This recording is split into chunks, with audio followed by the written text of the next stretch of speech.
저는 예배를 마치고 주일 오후 집으로 돌아가면요, 시체처럼 하루를 지냅니다. 저녁에 다른 일정이 없는 날이면 제일 먼저 달거나 매운 음식, 자극적인 것, 제가 평소에 잘 먹지 않는 것들을 먹고 한 구석에 몸을 기댄 채 밤늦게까지 움직이질 않습니다. 그리고 이제 월요일이 되고 화요일에는 좀 밝고 활발하게 막 움직이다가 수요일 저녁쯤 되면 다시금 머릿속이 복잡해지기 시작합니다. 그러다가 목요일부터는 예민해지게 되는데 그 강도가 세져서 금요일과 토요일에는 극도로 예민해지고, 그래서 옆에서 뭐라고 해도 잘 들리지가 않고요, 저 또한 말수가 아주 적어집니다. 그래서 잘 대꾸하지 않습니다. 그리고 주일 아침에는 건드리면 폭발할 것과 같은 폭발물처럼 그렇게 변하게 됩니다. 그래서 아내와 주말에 자주 싸웠습니다. 왜냐하면 아내가 저를 넘어뜨리려고 하는 마귀의 역할을 하는 것 같았기 때문입니다. 저는 이제 주말로 가면 갈수록 성령으로 충만해져서 이제 말씀을 담대히 전할 준비를 하고 있는데, 아내가 세상의 헛된 일들을 가지고 제 신경을 건드리는 것입니다. 그래서 왜 자꾸 마귀 짓을 할까? 왜 나한테 이렇게 시험을 주나? 그런 생각을 그래서 주말에 자주 싸웠습니다. 그런데 어느 날 그런 이야기를 했습니다. 주말에는 집안 분위기가 너무 삭막하다는 것입니다. 아이들을 키우다 보면요, 사실 주말에 일이 많습니다. 아이들이 주말에 춤도 하고 운동을 하기도 하고, 그리고 가족들과 즐거운 시간을 보내야만 아이들에게도 좋은 추억을 남겨줄 수 있을 텐데, 아빠가 주말만 되면 신경이 날카로워지니까 아이들에게도 좋지 않고 본인도 숨을 쉴 수 없다는 이야기입니다. 그런데 사실 제가 어릴 때 저희 집이 그랬거든요. 저희 아버지도 목사님이셨기 때문에 저희 어머니는 아주 추운 겨울에도, 예전에는 방이 많지 않아서 추운 겨울에도 토요일에는 아이를 둘쳐업고 밖을 서성이셔야 했고, 집에서는 저희가 큰 소리를 낼 수도 없었고 TV를 본다는 것은 있을 수 없는 그런 일이었습니다. 그런데 그런 것이 정말 싫었는데 지금 우리 집도 그렇게 되어가고 있다 생각하니까 이래서는 안 되겠다라는 생각이 들었습니다.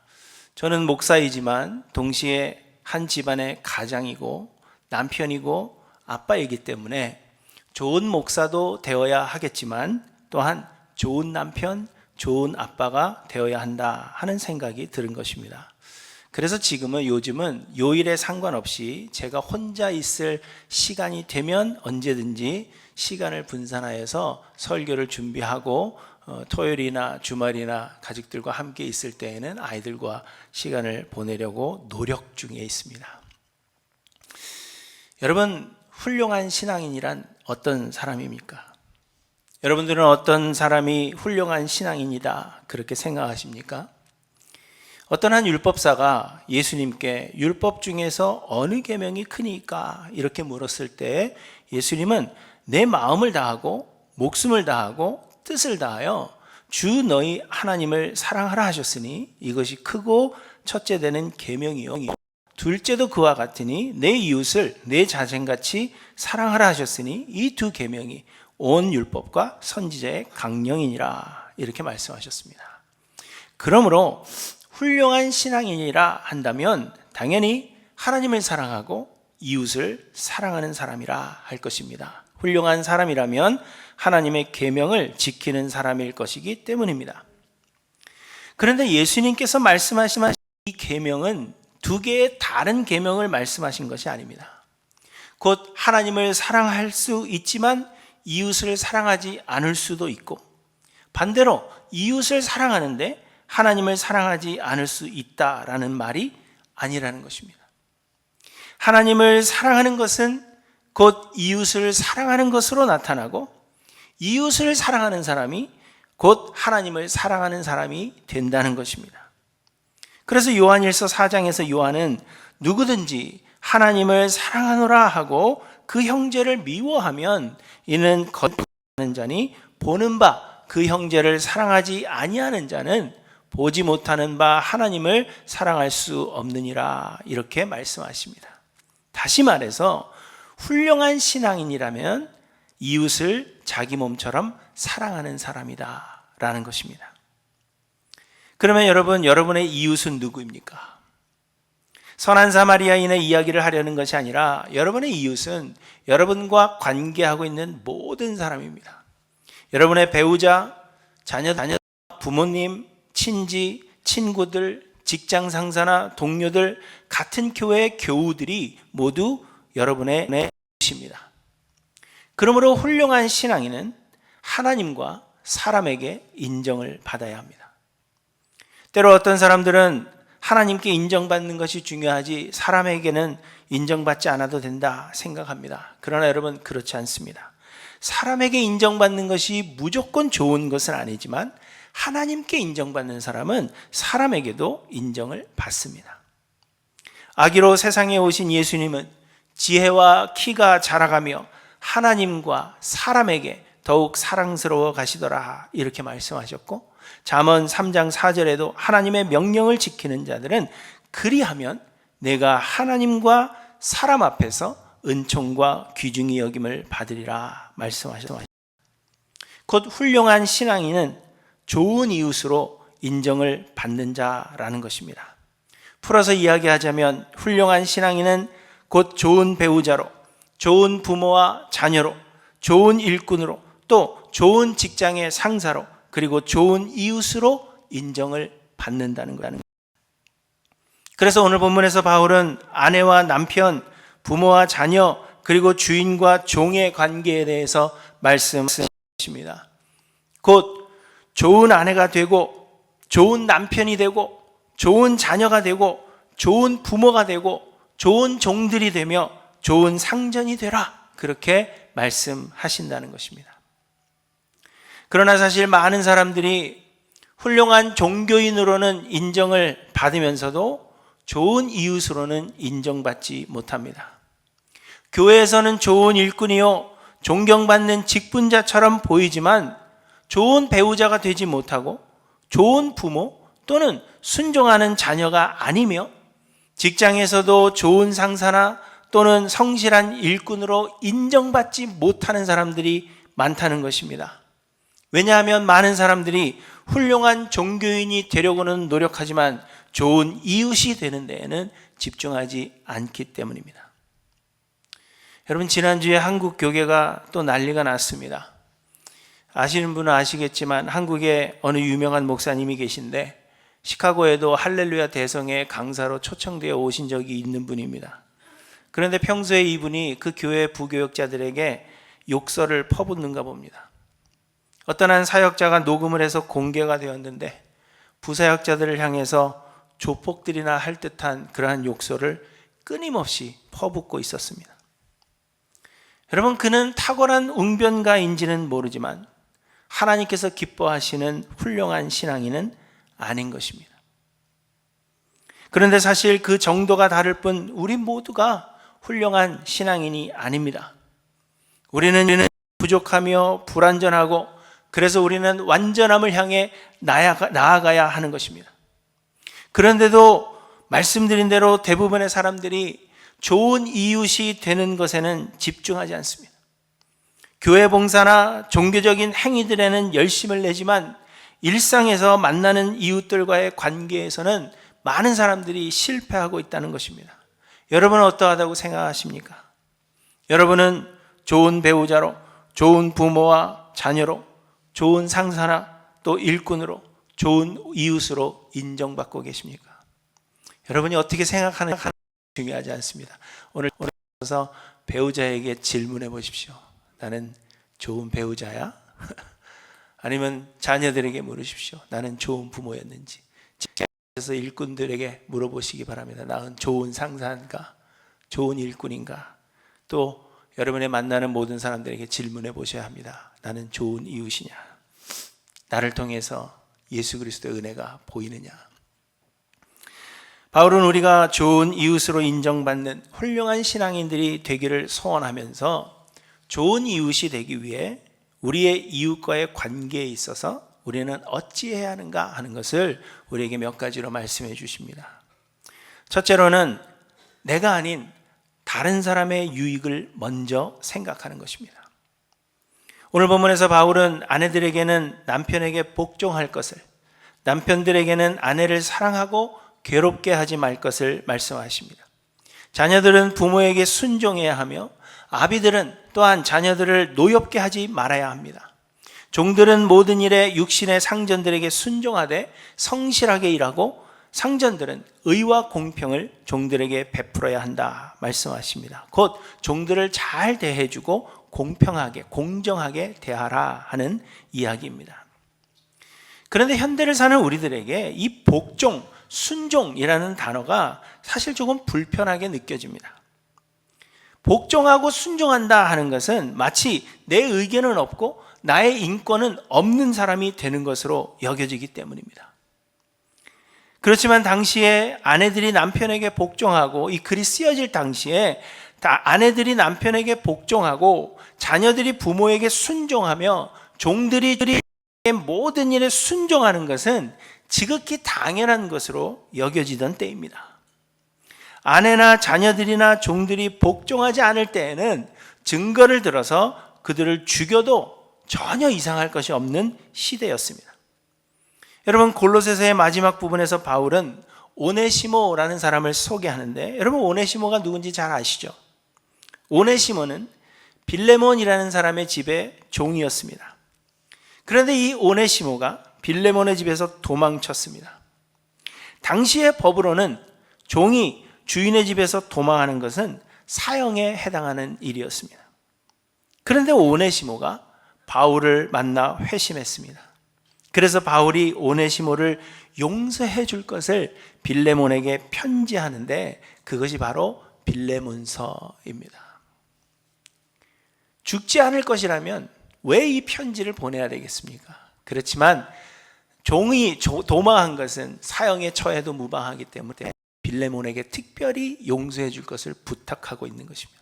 여러분, 이처럼 아내들과 자녀들과 종들의 복종이 지극히 당연시 되던 시대였다는 것입니다. 그럼에도 불구하고 바울이 이들에게 복종하라 말씀하시는 이유가 무엇이겠습니까?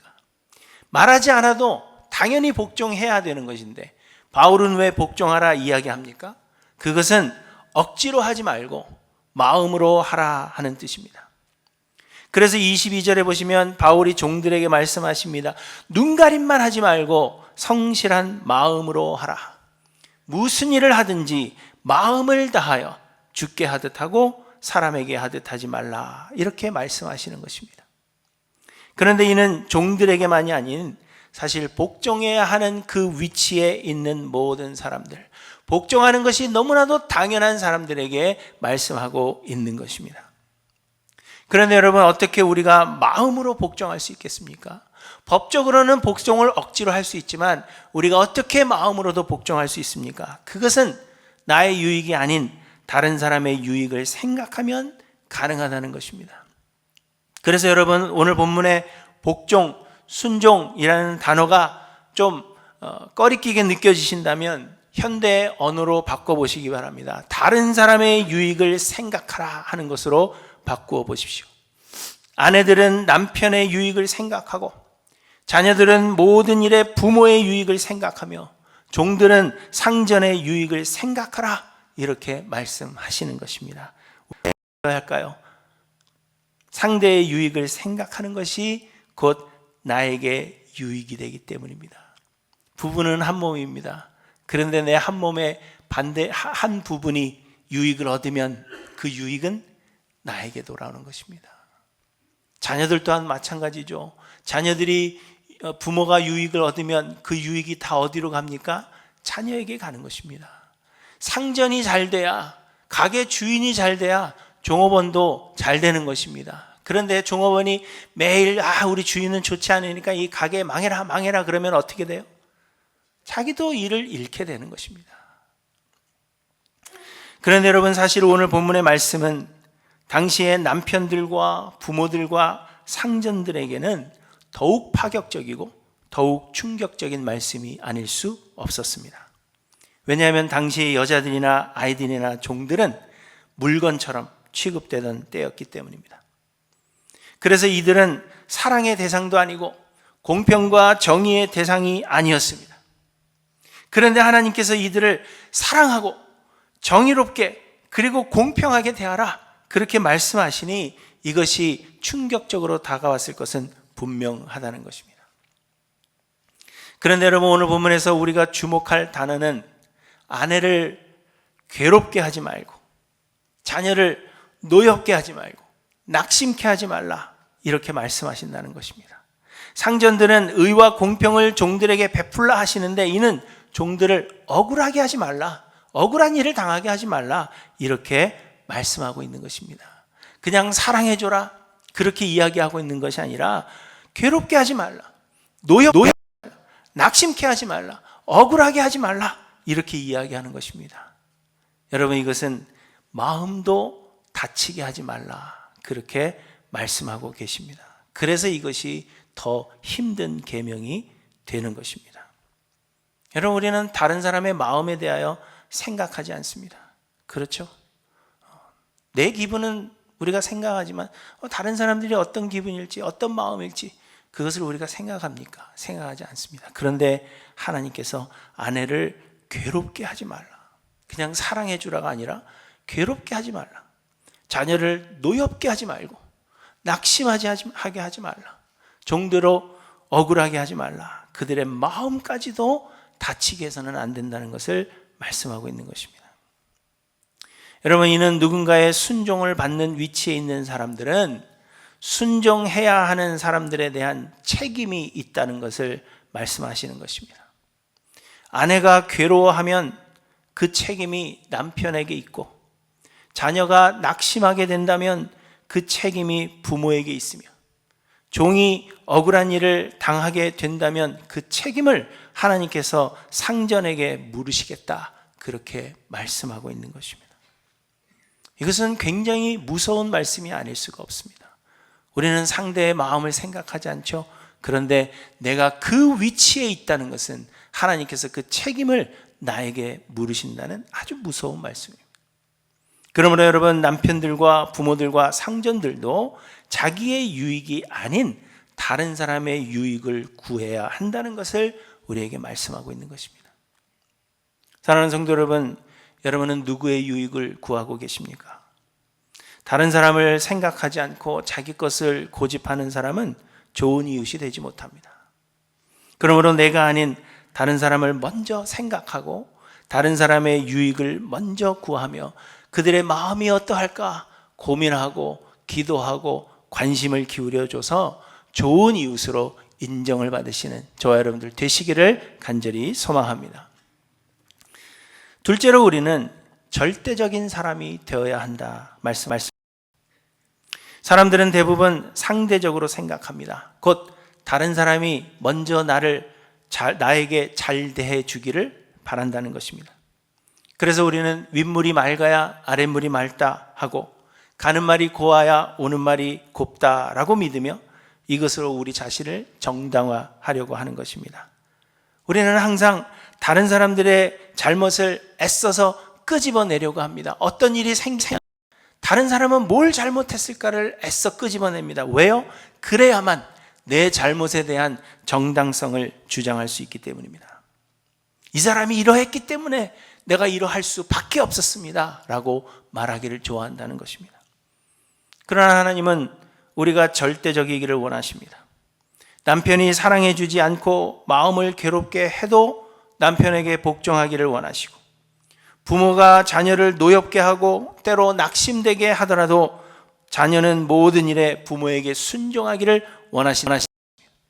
상전들이 종들에게 의와 공평을 베풀지 않아서 억울한 일을 당하게 된다 하더라도 하나님은 종들이 모든 일에 육신의 상전들에게 순종하되 사람을 기쁘게 하는 자와 같이 눈가림만 하지 말고 오직 주를 두려워하여 성실한 마음으로 하기를 원하신다는 것입니다.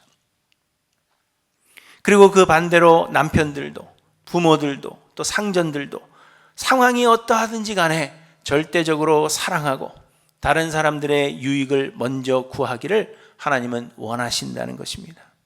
왜냐하면 하나님은 우리를 상대적으로 심판하지 않으시고 절대적으로 우리를 심판하실 것이기 때문입니다.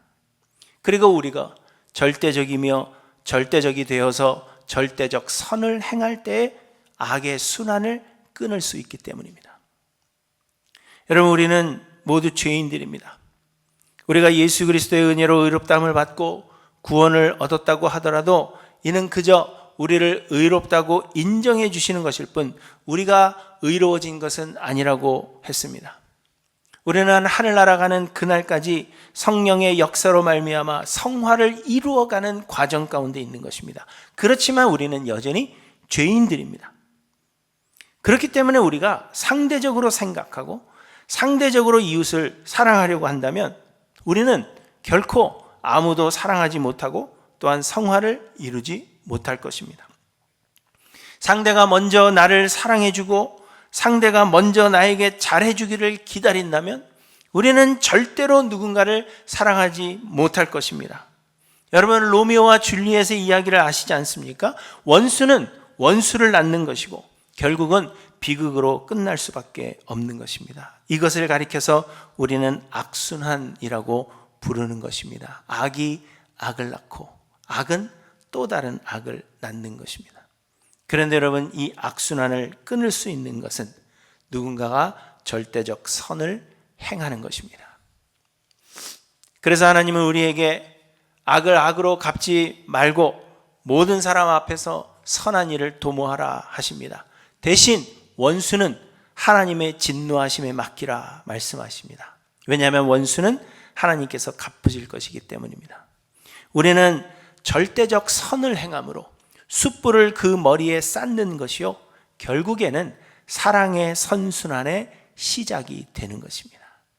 악으로 하면 상대가 나에게 악하기 때문에 나도 악하게 행하면 악순환이 계속되지만 그러나 상대가 나에게 악하게 행할 때 내가 선을 행하게 되면 그때부터 선순환 시작이 되는 것입니다. 사랑하는 성도 여러분, 절대적으로 모든 사람에게 선을 행하시는 저와 여러분들 되시기를 간절히 소망합니다. 그리하여서 좋은 이웃으로 인정받는 훌륭한 신앙인당이 되시기를 간절히 소망합니다. 셋째로 우리는 예수 그리스도를 생각해야 합니다. 18절에 바울은 아내들아 남편에게 복종하라 하시면서 이는 주 안에서 마땅하니라 이렇게 말씀하십니다. 이 말씀의 의미는 주께 속한 자라면 남편에게 복종하는 것이 마땅하다라는 의미입니다. 다시 말하면 주께 속한 자처럼 주께 하듯 하라 하는 것입니다. 20절에는 자녀들에게 모든 일에 부모에게 순종하라 이는 주 안에서 기쁘게 하는 것이니라 이렇게 말씀하십니다.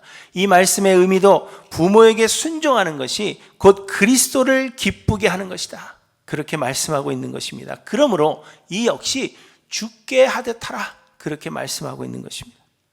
남편을 대하든지 부모를 대하든지 이게 순종하기가 너무나도 힘들다라면 주께 하듯 하라 그렇게 말씀하고 있는 것입니다. 물론 주님이 아닌데 얼굴 보니까 주님이 아닌데 주님께 하는 게 쉽진 않겠죠. 쉬우면 여기서 하라 그러겠어요? 쉽진 않죠. 그렇지만 주님께 내가 하는 것이다 라고 생각하고 주께 하듯 하라는 것입니다. 종들에게는 더욱 분명하게 말씀하십니다. 무슨 일을 하든지 마음을 다하여 주께 하듯 하고 사람에게 하듯 하지 말라. 이는 기업의 상을 주께 받을 줄 아나니 너희는 주 그리스도를 섬기느니라 이렇게 말씀하십니다. 세상의 모든 일들은 하나님께서 주관하시며 우리의 삶의 모든 일들은 주께서 우리의 성화를 이루어 가시는 과정이라고 했습니다. 그러므로 우리는 모든 일이 주께서 우리를 교훈하시는 과정으로 생각하여 주께서 나에게 일을 맡기시는 것으로 생각하라는 것입니다. 그리하면 모든 일을 마치 주께 하듯 할 수 있다는 것입니다. 그리고 우리는 모든 일에 순종할 수 있는 것입니다. 그런데 흥미로운 것은 남편들이나 부모들 그리고 상전들에게는 주 안에서 혹은 주께 하듯 하라 말씀을 하지 않는다는 것입니다. 그 이유가 무엇일까요? 그 이유는 남편이나 부모나 상전들은 머리이신 그리스도 예수의 그림자 같은 역할을 하는 자들로 부름을 받았기 때문입니다. 고린도전서 11장 3절에 각 남자의 머리는 그리스도요, 여자의 머리는 남자요, 그리스도의 머리는 하나님이시라, 이렇게 말씀하십니다. 그래서 남편이나 부모나 상전들에게 주께 하듯 하라, 그렇게 말씀하지 않는 것입니다. 아내가 주가 아니기 때문에, 그리스도가 아니기 때문에 그리스도께 하듯 하라, 그렇게 말씀하지 않는다는 것입니다. 그러나 여러분, 남편들이여 좋아할 것이 아닙니다. 그래서 여기서 더 중요한 것은 주께 하듯 하는 것은 아닌 대신 마치 주께서 교회에게 하시듯이 해야 한다는 것입니다. 그래서 에베소서에서는 동일한 말씀을 하시면서 이런 말을 덧붙이십니다. 이는 남편이 아내의 머리됨이 그리스도께서 교회의 머리됨과 같 그가 바로 몸의 구주시니라, 이렇게 말씀하시면서 남편들아 아내 사랑하기를 그리스도께서 교회를 사랑하시고 그 교회를 위하여 자신을 주심같이 하라, 이렇게 말씀하시는 것입니다. 곧 죽게 하듯 하는 것은 아닐지라도 그리스도를 닮고 그리스도의 영광을 드러내야 할 책임이 남편들에게, 부모들에게, 상전들에게 있다는 것을 말씀하고 있는 것입니다. 그러므로 여러분, 다른 사람과의 관계 속에서 그리스도 예수를 생각하시기 바랍니다. 모든 사람을 대할 때 주께 하듯 하고, 또한 주 예수 그리스도의 영광을 드러내기를 힘쓰시기 바랍니다. 주 예수 그리스도의 대리자로서 내가 주 예수를 드러내고 있는가를 고민해야 한다는 것입니다. 그 책임이 우리에게 있는 것입니다. 그리하면 우리가 모든 사람들에게 좋은 이웃으로 인정을 받아서 훌륭한 신앙인으로 성장하게 될 것입니다. 마지막으로 여러분, 우리 주 예수 그리스도께서 우리에게 행하신 일들을 생각해 보시기 바랍니다. 그리스도 예수는 하나님이시지만 죄인인 우리의 유익을 생각하셨습니다. 그래서 하늘의 보좌를 버리시고 인간이 되셨으며 하나님 아버지께 순종하사 우리를 위해서 십자가를 지셨습니다. 우리는 죄를 범하였고 구원을 얻을 가치도 공로도 없었지만 그리스도께서 먼저 우리를 사랑하시고 먼저 우리에게 찾아와 주셨으며 조건 없이 절대적 은혜를 우리에게 베풀어 주셨습니다. 여러분, 우리가 이 예수 그리스도의 은혜에 감사하며 또한 예수 그리스도를 닮고자 노력한다면 우리 역시도 주께서 우리에게 하신 것과 같이 다른 사람의 유익을 먼저 생각하고 또 절대적으로 다른 사람들을 사랑할 수 있을 것입니다. 그래서 우리는 하나님과 사람에게 인정받는 좋은 이웃이 될 수 있을 것입니다. 여러분, 기억하십시오. 교회에서 잘하는 사람들은 많습니다. 교회에서는 좋은 직분자로 칭찬을 받는 사람들이 많다는 것입니다. 그러나 가정에서나 직장에서나 혹은 친구들 사이에서 이웃들에게 좋은 사람으로 인정받지 못하는 사람들이 너무 많습니다. 그리고 좋은 사람으로 인정받지 못하는 삶이 복음 전파에 방해가 된다는 것을 기억하십시오. 반면에 우리가 좋은 사람으로 인정받을 때 그리스도의 복음 역시 전해질 수 있습니다. 그래서 예수님은 이같이 너희 빛이 사람 앞에 비치게 하여 그들로 너희 착한 행실을 보고 하늘에 계신 너희 아버지께 영광을 돌리게 하라, 이렇게 말씀하고 있는 것입니다. 사랑하는 성도 여러분, 여러분은 좋은 이웃으로 인정받으십니까? 여러분은 좋은 배우자이십니까? 좋은 자녀이며 좋은 부모이십니까? 좋은 동료요, 좋은 일꾼으로, 좋은 직장 상사로 인정받고 있는지 돌아보십시오. 여러분은 좋은 친구요, 좋은 이웃이십니까? 자기 자신보다 다른 사람의 유익을 먼저 구하십시오.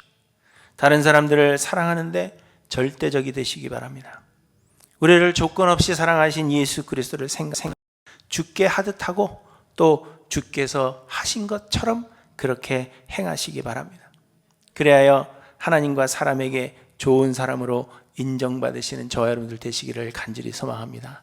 우리 하일랜드 교회 성도님들은 교회 안에서도 인정을 받고 또한 교회 밖에서도 좋은 사람으로 인정받게 되시기를 주님의 이름으로 간절히 축원합니다.